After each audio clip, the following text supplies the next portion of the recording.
Hi everybody and welcome back to Lost Genre Reddit Stories. This post is from the subreddit Am I the A-hole and it's by user ArtisticContact338.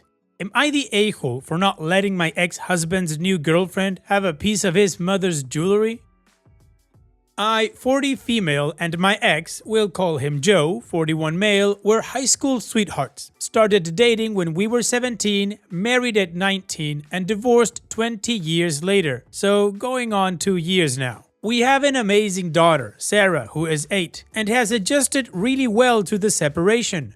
Joe and I get along great, the divorce was amicable and we're still good friends. Not like we hang out alone or anything, but we don't argue or fuss at each other, help each other out, and just overall have each other's back because at the end of the day, our number one priority will always be Sarah and doing what is best for her.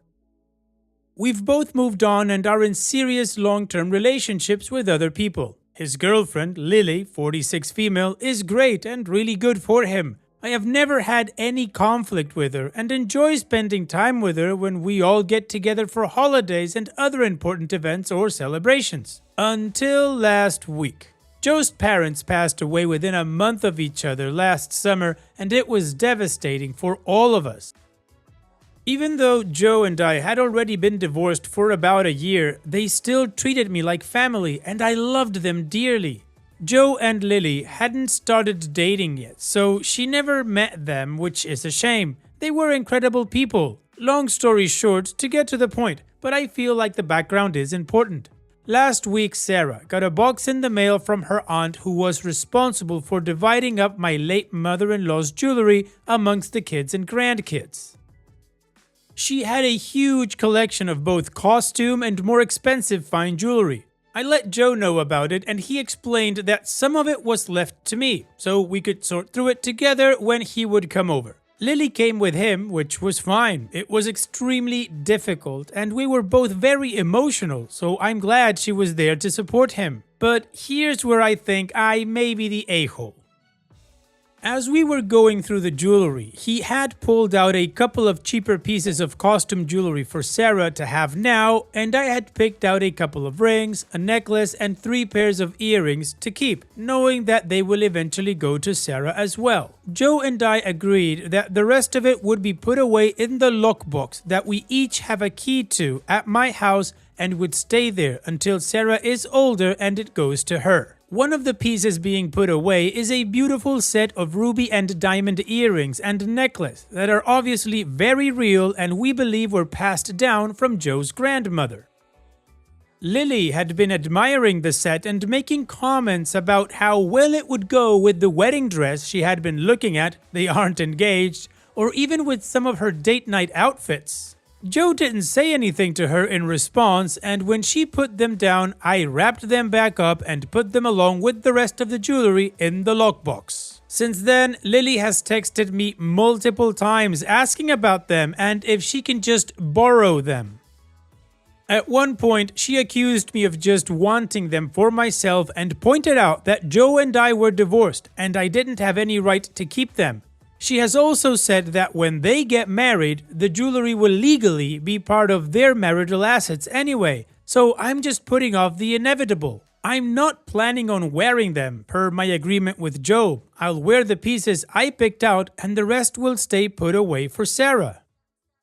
I have zero intention of taking any of it out unless it's necessary, and even then, I'll let Joe know what's going on with it. Joe has been radio silent and I haven't said anything because I don't want to cause a conflict that could have an impact on Sarah. So, am I the a-hole for not giving in and letting Lily have some of the jewelry meant for my daughter? What? No, of course not, OP. You are definitely not the a-hole and Lily is way out of bounds here. I'm not so sure she understands how inheritances work. From what I understood, Joe's sister was supposed to divide the jewelry between the kids and grandkids, and this ruby diamond set is earmarked for Sarah, so even if Lily does get married to Joe, she has no access to it. So I don't understand what she means with putting off the inevitable. And between that comment of looking at wedding dresses without even being engaged and accusing you of wanting the jewelry to yourself, I don't know, it just makes me feel weird about Lily. I can't explain it. But bottom line, OP, is no, you are not the a-hole, and I think you should talk to Joe about this because that set is earmarked for Sarah. It belongs to his daughter. So assuming that he knows about what Lily wants, I would ask him if he's okay with that. And what is your judgment? Let me know in the comments section, and now let's move on to the community comments. Stoic STFU, we know what that means, says the jewelry, quote, "Last week, Sarah got a box in the mail from her aunt who was responsible for dividing up my late mother-in-law's jewelry amongst kids and grandkids." End quote. Is not a marital asset in relation to your divorce, and it's your daughter's inheritance from her grandmother. The only one who has rights to the jewelry is your daughter. A conversation needs to be had with your ex and documents drawn up to make sure that the jewelry never ends up with Lily as soon as possible. You may want to rethink him having a key to this lockbox and her very possibly using a pretext to gain access to what she already assumes and is trying to claim is rightfully hers. You know what she's actually thinking about your child and feel she has the right to usurp your child's inheritance. So what's next? Sarah's college fund? Not the a-hole.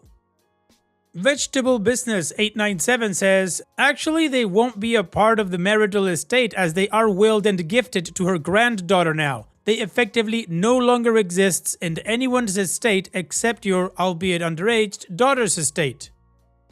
If I were you, I would go to an attorney, get the jewelry appraised for insurance purposes, and set up a trust for your daughter to be controlled by you and another person you trust. Not your ex, sorry. Start with the jewelry and a small sum of money. Have family as to it in lieu of big gifts. Nothing's gonna happen to you, OP, but if it does, your ex is gonna side with the harpy. P.S. Please cause some conflict. Tell your ex that he needs to check his girlfriend. And OP responds, after reading these responses, I not only feel a lot better, but have a much better plan. I'm taking a couple of days off this week to talk to an attorney, look into getting everything appraised, and opening a safe deposit box. I'm definitely taking your suggestion to set up the trust for her as well. I think that's probably the best course of action to guarantee that all of Zara's assets will be safe for her. Thank you. And Big Stash Dad says, it might be telling that Joe has been radio silent during this back and forth with Lily. He may not want to get involved in it or knows that the jewelry was willed to Sarah. The fact that Lily said it would be great to wear at her wedding and will be marital assets when she and Joe get married is delusional. She and Joe aren't even engaged. Unless I missed something in the story, doesn't all the jewelry legally belong to Sarah? And OP responds, I know they've talked about marriage, but there hasn't been any kind of proposal or anything beyond that. Prior to this happening, I was thrilled over the idea of them getting married. Lily has been great for my ex and for Sarah up until now. I'm pretty upset that she may be showing her true colors now, and I hope that's not the case. The jewelry was left to Sarah with the notation that I could choose what I wanted from it because mother-in-law had specified that I could choose anything I wanted as long as they will eventually end up with Sarah. There's zero possibility of it not going to her either when I pass or before if she wants it when she's older. She's my only child and will eventually inherit all of my assets. And Novel Sprinkles 3333 says, she is a pushy thing, isn't she? It is a big red flag and I hope your ex sees it as such. The greed is really disgusting.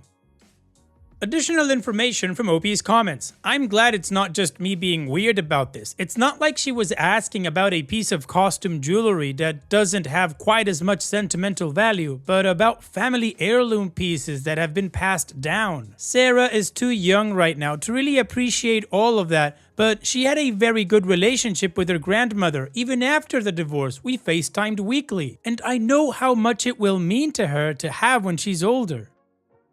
When we went through the jewelry that Joe's mom left to Sarah and me, I felt like it was right for him to be there. If there had been anything that he wanted to keep with him, I wouldn't have objected at all because while my mother and I were close and it does belong to Sarah now, that was his mom. I was trying to do the right thing since we are still friends and I know how hard it was for him to lose his parents.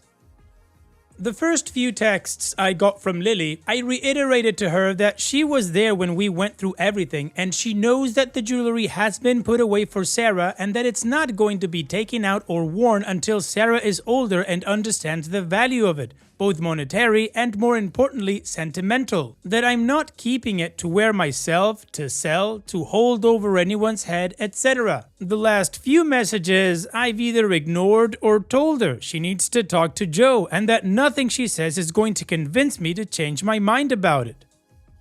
I think I would have felt differently if they were engaged, but they aren't engaged. There's no wedding planned, and the sentimental value alone would make me hesitant to let her borrow it for anything other than a big event like a wedding. It's also not technically mine to let her borrow anyway. It's an heirloom set that is being passed down on to my daughter and not one of the pieces I picked out to keep for myself per my mother-in-law's wishes. It's just so bizarre that this is happening now. She's been amazing since they started dating and has been great at taking things slowly with Sarah and building a relationship with both her and I. It's been nothing but green flags up to now, and I was happy that he found someone that seemed so good for him and that makes him so happy. I don't want to cause issues between them, but this is definitely concerning, and if it's her true colors showing, she isn't someone I want around my daughter. So I do plan on talking to him to find out what exactly is going on and what we can do to get the best outcome for everybody. However, the jewelry legally belongs to Sarah and I will fight to make sure that it's safely put away for her to have in the future and not handed over to her dad's current girlfriend or anybody else. So the community agrees that OP is not the a-hole and OP will be taking measures to put that jewelry in a safe place and will talk to Joe. So let's move on to the update to see how this story ends. So many of you asked for an update, so here it is really quick. I wrote this out yesterday and figured out that it was probably better to make a new post than edit the other one with it. So yeah, here's what's going on. Joe took an extended lunch yesterday and came by the house without Lily. I explained to him why I was reluctant to bring everything up, but I was tired of being harassed about the jewelry and that I feel strongly about it belonging to Sarah, not to either of us and certainly not to Lily. He agreed immediately and was shocked to find out that she had been asking about it and then angry when I showed him the messages. I figured the best course of action was a face-to-face conversation with him and being able to hand him my phone so he could see the conversation for himself, and there would be no way for her to accuse me of making it up or photoshopping anything. It sucked to see him so upset over it, and I have a feeling that it's going to get worse because from what he was saying, it sounds like Lily won't be around much longer, and regardless, she won't be allowed back in my home and won't be spending any time with Sarah alone if he doesn't break up with her. I did also go first thing yesterday morning and open a safe deposit box at one of the local banks. It's not the one I normally do business with, and as of right now, my name is the only one on it and I have the only key. I was worried about the possibility of Lily having any kind of access to the jewelry, with it being in the house, and until all of that is resolved, I feel better knowing that there's no way for her to get to it. Joe and I also discussed this when he came over and he said that he agrees completely that it's the best course of action to safeguard Sarah's inheritance. All but one of the pieces I picked out also went in the box. As much as I would love to have a couple of the other pieces to wear in remembrance of her on the really hard days, I would rather know it's safe and I still have the one piece that brings me so much comfort. All kinds of notarized documents will be on their way to me and should be here by the end of the week when I have a meeting set up with a lawyer to determine what else needs to be done to ensure that the jewelry will go to Sarah without any issues or challenges. I also spoke to the aunt, Joe's older sister, who sent everything over the weekend after I posted this and got so much good advice, thank you all, and requested she send copies of everything pertaining to it along with documentation from her as the executor of what was sent to who, etc. I didn't tell her about the issues with Lily. I don't think that's my place, and I'll let Joe deal with telling his family or not as he sees fit. I have an appointment later today with a GIA certified appraiser, so I should be able to take all of that with me to the lawyer as well as the pictures and video that I took of each piece last night. I'm still leaning towards a trust as the best way to make sure Sarah's interests and assets are protected, but we'll see what the lawyer says and go from there. I feel terrible for Joe. He's a great guy, and even though our marriage didn't work out, I still care about him and always will. He's not just my child's father, but also one of my best friends, and I want him to find someone to be with that loves him the way he deserves to be loved. It's just that whoever that is needs to understand that Sarah is always going to come first, and he and I will always work as a team to make sure that she's happy, healthy, and successful in life. Our relationship with each other and other people aren't going to hinder her in any way.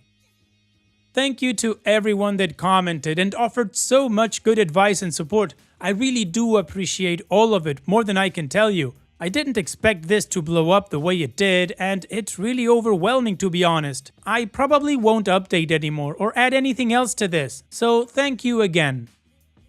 Well, OP, I'm gonna call it an extremely positive update. Except for Lily, cause I think she's got a countdown until she's out the door. But regardless, you are doing what you had to do. You made sure that your daughter's inheritance is safe, and you addressed it with Joe because he should be in the know of what's going on. So good for you for doing things right. And hopefully Joe does find somebody who loves him like he deserves, as you say. So on that note, here's wishing you, Sarah, and Joe the best in the future. Thanks so much for sharing and take care. And now let's finish this video with a mood booster post. This post is from the subreddit Malicious Compliance, and it's by user HeidiHole1234. Take you to the ER for something I can fix for free? Okay. This is a story my dad told me a while ago about one of the outings he had with his brother-in-law, we'll call Kyle, many years ago. He didn't provide too many details, but it's just enough to share this story. For context, my dad and Uncle Kyle were very different people. My dad was very much a do-it-yourselfer who learned a lot about how to try to fix things himself and what to do if something happens with tools like nails, hammers, fishing hooks, etc.